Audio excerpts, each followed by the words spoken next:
ڕاگەاندنی بەڕێوەچوونی پلەنۆمی چوارەمی کۆمیتەی ناوەندی کۆمەڵە.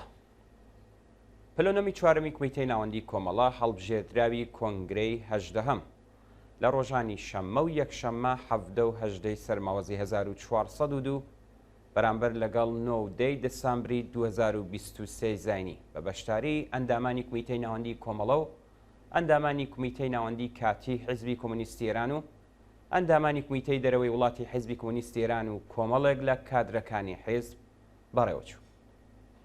پلەنۆمەکە بە سرودی ئەنتەرناسیۆناڵ و خولەکێک بێدەنگی بۆ یادی گیانبەختکردوانی شۆڕشی ژن ژیان ئازادی و سەرجەم گیانبەختکردوانی ڕێگەی ئازادی و سۆسیالیزم دەستی بەکارەکانی خۆی کرد.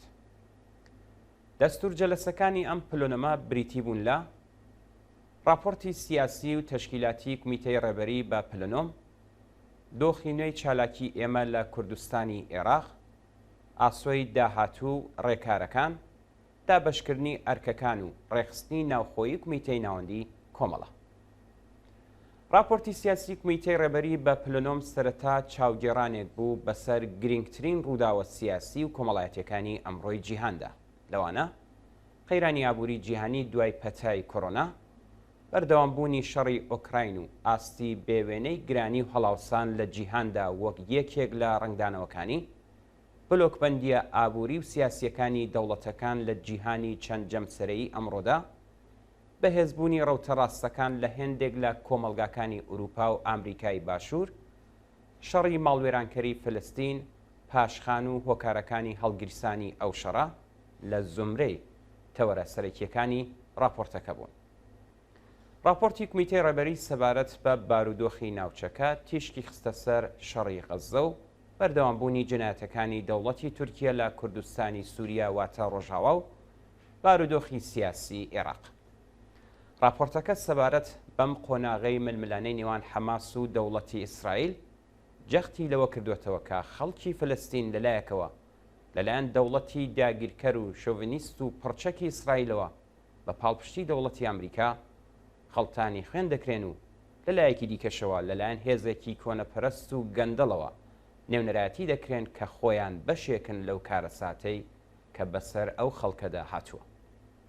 ئەوەی کە حەماس ئەم قۆناغەی ململانەکانی بە کردارێکی جنایەتکارانە دەستی پێکردووە و یان ئەوەی کە تەشکیلاتی خۆبەڕێوەبەری فلستین لە کەناری ڕۆژاوا ڕووباری ئوردون دەوڵەتێکی گەندەڵە، یان ئەوەی کە کۆماری ئیسلامی بەرگریکاری ڕەوتە کۆنەپەرستەکانی ناوچەکەیە و بەداخەوە هەمووی ئەمانش بە ناوی دیفاع لە خەڵکی فلستینەوە ئەنجام دەدرێن، زەڕەیەک لە بەرهەقبوونی خەبات و خۆراگری خەڵکی فلستین لە پێناو گەڕانەوەیان بۆ ئەو سەرزەویەی کە بە زۆر لی دوور خراونەتەوە و هەروەها لە پێویستی سوودمەندبوونی ئەو خەڵکە لە مافی چارەنووسی خۆیان کەم ناکاتەوە. لەم دۆخە دژوارەدا فلستینیەکانی دانیشتووی غەزە لە هەموو کاتێک زیاتر پێویستیان بە پشتیوانی و هاوسۆزی گەلانی ئازادی خواز و مرۆڤ دۆستی سەرانسەری جیهان هەیە. ئەم هاوپشتیە دەتوانێت ببێتە هێزێکی مادی کاریگەر بۆ کۆتایی هێنان بە جنایەتەکانی ئەرتەشی ئیسرائیل و مەزهەبیە توندڕەوەکانی حەماس، بۆ مانایی کە ئاگربەست و کۆتایی هێنان بە کوشتاری بە کۆمەڵی خەڵکی غەزە و کەرتی ڕۆژاوە دەبێت لە زومرەی ئەولەویەتی هەوڵەکانی کۆمەڵانی خەڵکی پێشکەوتنخواز و شەریفی جیهان بێت. هێرشە ئاسمانیە دڕندەکانی ئەرتەشی تورکیە بۆ سەر ناوچەکانی ژێردەسەڵاتی هێزەکانی سووریای دموکرات نمونەی بەرجەستەی تاوانێکی جەنگی بەتەوامانەیە. ئەو ئامانجانەی کە ئەرتەشی جنایەتکاری تورکیا دەستنیشانی کردوون دەری دەخات کە مەبەستی دەوڵەتی تورکیا هاوکات لەگەڵ کوشتاری خەڵکی بێدیفاع و لە ناوبردنی سامان و ژێرخانی ئابووری، لە ناوبردنی دامەزراوە مەدەنیەکان و ناچارکردنی خەڵک بە چۆڵکردنی ناوچەکە و سەرنجام شکست پێهێنانی دەسەڵاتی خۆبەڕێوەبەری ڕۆژاوایە. لە بارودۆخێکدا کە دەوڵەتی تورکیا ڕاستەوخۆ ئازادی و مافی ئەو خەڵکەی بۆ بەڕێوەبردنی کاروباری ژیانی خۆیان کردوتە ئامانج، لە دۆخێکدا کە دەوڵەتی ئەمریکا لە پێناو دابینکردنی بەرژەوەندیەکانی خۆیدا پشتیوانیکردن لە دەوڵەتی تورکیای بەلاوە گرنگترە لە پشتیوانیکردن لە خەڵکی ڕۆژاوە، لە هەلومەرجێکدا کە سەرجەم دەوڵەتەکانی ناوچەکە و لەوانە کۆماری ئیسلامی و ڕەژیمی بەشار ئەسەدیش لە ڕێگەی پیلانگێڕیەکانیانەوە بەکردەوە هاو ئاهەنگ لەگەڵ دەوڵەتی تورکیا هەڵسو کەوت دەکەن لەوەها بارودۆخێکدا تاکە لایەنگر و پشتیوانی ڕاستەقینەی بزوتنەوەی ڕۆژاوە بریتیە لە خەڵکی ئازادی خوازی ناوچەکە و جیهان. پشتیوانی هەمەلایەنە لەو خەڵکە ئازادی خواز و مافخوازانەی کە بەم چەشنە لەلایەن هێزە فاشیستەکانی دەوڵەتی تورکیا و بەکرێگیراوەکانیانەوە هێرشیان کراوەتە سەر پێویستیەکی بەپەلە و هەنووکەیە لە هەموو ئاستەکاندا. سەبارەت بە بارودۆخی سیاسی ئێستای ئێران راپۆرتی کومیتەی ڕێبەری کۆمەڵا بە پلنۆم جەختی لەسەر هەستیاری و مەترسیداربوونی ئەو دۆخە کردەوە کە ئێستا کۆمەلگای ئێران و ڕژیمی کۆماری ئیسلامی پەیدا تێپەڕ دەبێت. کۆماری ئیسلامی لە سەرجەم بوارەکانی سیاسی، ئابووری، ئیدۆلۆژی و سیاسەتی دەرەوەدا لەگەڵ کۆمەڵێک قەیرانی لە چارەسەر نەهاتوو بەرەڕوو بۆتەوە و لە هیچ بوارێکدا قسەیەکی ئەو تۆی بۆوتن بۆ نەماوەتەوە. لە ناوخۆی حکوومەتدا پاکتاوکردن و دوورخستنەوەکان گەیشتووەتە دوا ئەڵلقەکان و پاکتاوکردنی لەوە زیاتر تەنیا دەکرێت لە ڕێگای کودتایەکەوە ممکن بێت. لە سیاسەتی دەرەوەدا سەرڕای ئیدعا بێبنەماکانی سەبارەت بە شەڕی غەزە لە بەرامبەر ئەمریکا و ئیسرائیلدا پاکانە بۆ خۆی دەکات و خۆی بە بێتاوان ناو دەبات.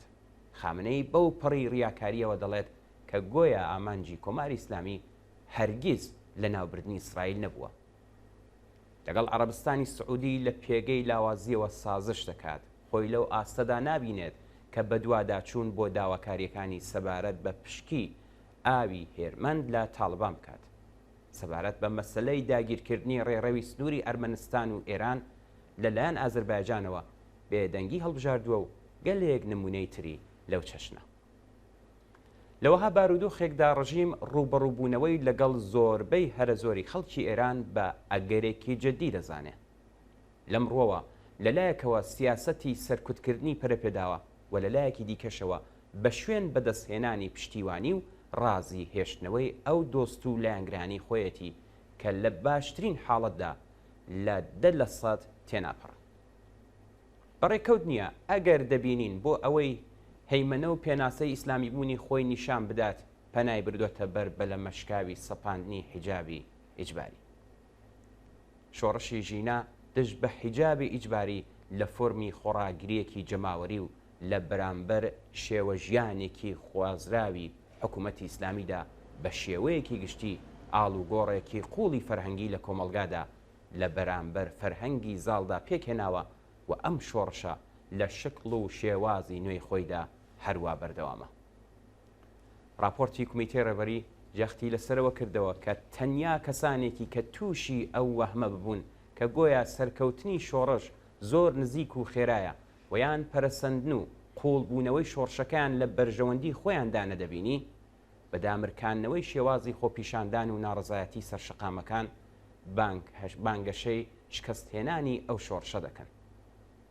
شۆڕشی ژینا لە ڕاستیدا درێژەی ڕاپەڕینی شۆڕشگێڕانەی ساڵی 1396 بوو کە ئەم جارەیان چەخماخەکەی لە کوردستانی شۆڕشگێڕەوە لێدرا.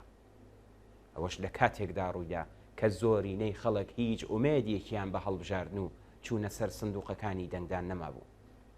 خەبات و خۆڕاگری ئەمڕۆی ژنانی ئێران بۆ دیفاع لە مافی ئازادی جلوبەرگ سیاسەتی سەرکوتکردنی هاوسار پچراوانە و سەرڕۆیانەی ئاینی لەگەڵ شکست و ناکامی جددی بەرەوڕوو کردوێتەوە. راپۆرتە سیاسیەکە جەختی لەوە کردەوە کە قوڵایی قەیرانی سیاسی ئێستای کۆمەلگای ئێران بە جۆرێکە کە دەتوانێت بێتە هۆی داڕمان یان ڕووخانی کۆماری ئیسلامی. ئەگەری ئەم پرۆسەیە نیگەرانی بەشێک لە ئۆپۆزیسیۆنی بەرەی ڕاستی لە دەرەوەی وڵات پەرە پێداوە و ئەوانی هانداوە تا لەگەڵ چەند بەشێک لە ئۆپۆزیسیۆنی ناوخۆی ڕژیم بچنە پرۆسەی دانوستانی سیاسیەوە.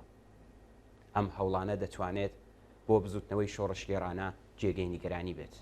بەڵام ئەگەر هێزە وشیار و بەرپرسیارەکانی چەب لەو هەلومەرجەی ئێستادا سیاسەتێکی دروست و ژیرانە ڕەچاو بکەن، ئەم قەیرانەی ئێستا دەتوانێت ببێتە هەلێکی مێژووی بۆ بەهێزکردنی هێزە چەپ و سوسیالیستەکان و کردنی بە هێزێکی جەماوەری و کاریگەر.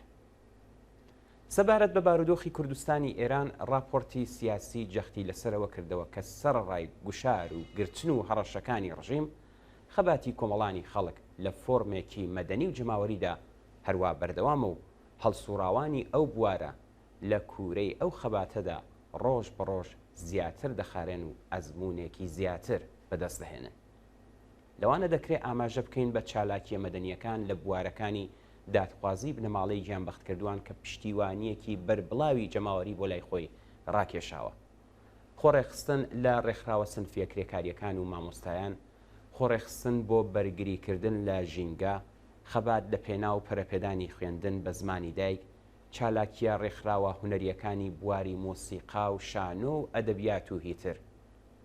لە راپۆرتەکەدا هەروەها جەق لەسەرەوە کراوەتەوە کە کۆمەڵە بە گەرمی پشتیوانی لەو چالاکیانە دەکات و داوا لە هەڵسوڕاوانی پێشڕەوی خەباتی خەڵکی کوردستان دەکات کە بە بەشداری بەرچاوی خۆیان لەو چالاکیانەدا ئەو حەڕەکەتانە هەرچی زیاتر بەهێز بن. بەشداری چالاکانەی هاوڕێیانی ئامادەبووی پلۆنۆم باسەکانی ئەم راپۆرتەی دەقیقتر و دەوڵەمەندتر کرد و کۆکراوەی باسەکانی وەک هەڵسەنگاندن و ئاراستەی سیاسی ئێمە لە قۆناغی داهاتوودا بە شێوەیەکی گشتی پەسەند کرد. لایەنە جۆراوجۆرەکانی ئەم راپۆرتە لە ڕۆژانی داهاتوودا لە ڕێگەی تەلەڤیزیۆن و ڕاگەیان نەجەماوەریەکانی کۆمەڵەوە و لەلایەن هاوڕێیانی بەشداربووی پلۆنۆمەکەوە بەوردی دەخرێتەڕۆ. لە تەوەری راپۆرتی تەشکیلاتیدا لایەنە جۆراوجۆرەکانی چالاکیەکانی تەشکیلاتی کۆمەڵە بەوردی تاوتوێکران و لێکۆڵینەوەیان لەسەرکرا و کەم و کوڕی و خاڵە لاوازەکان و ڕێکارەکانی چارەسەرکردنیان دەست نیشانکرا. دووهەمین دەستور جەلسەی پلۆنۆم بریتی بوو لە هەلومەرجی نوێی کار و چالاکیەکانمان لە کوردستانی عێراق، ئاسۆ و ڕێکارەکان.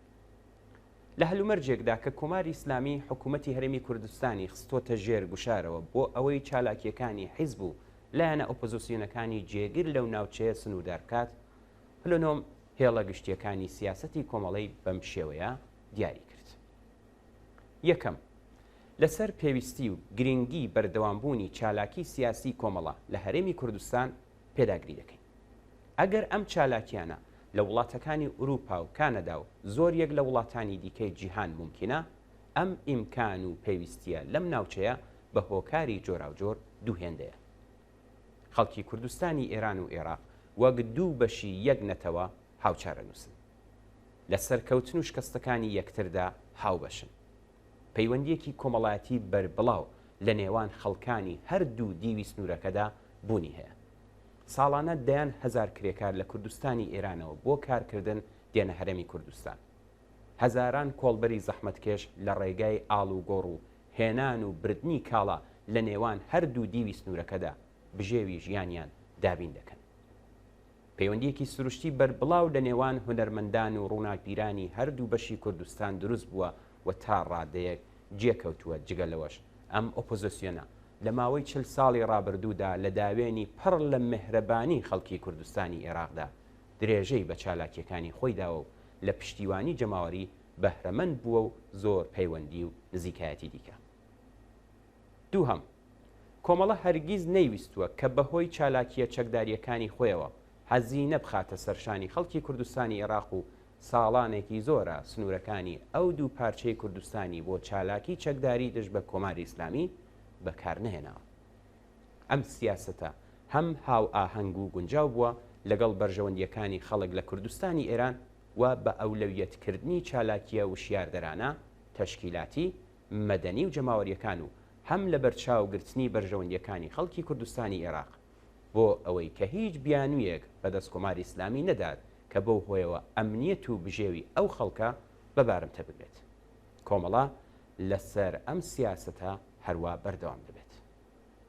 سێهەم، ئەم سیاسەتە لە ڕێگەی وتوێژ و هەماهەنگی و ڕێککەوتن لەگەڵ حکوومەتی هەرێمی کوردستان و لە چوارچێوەی چارەسەرکردەیی پەیڕەو دەکرێت بۆ ئەوەی یەکەم لەگەڵ پاراستنی ئێعتباری سیاسی و پرەنسیپەکانی ئێمە ناکۆک نەبن و دووهەم گوشارەکانی کۆماری ئیسلامی لەسەر حکوومەتی هەرێمی کوردستانیش کەم کاتەوە.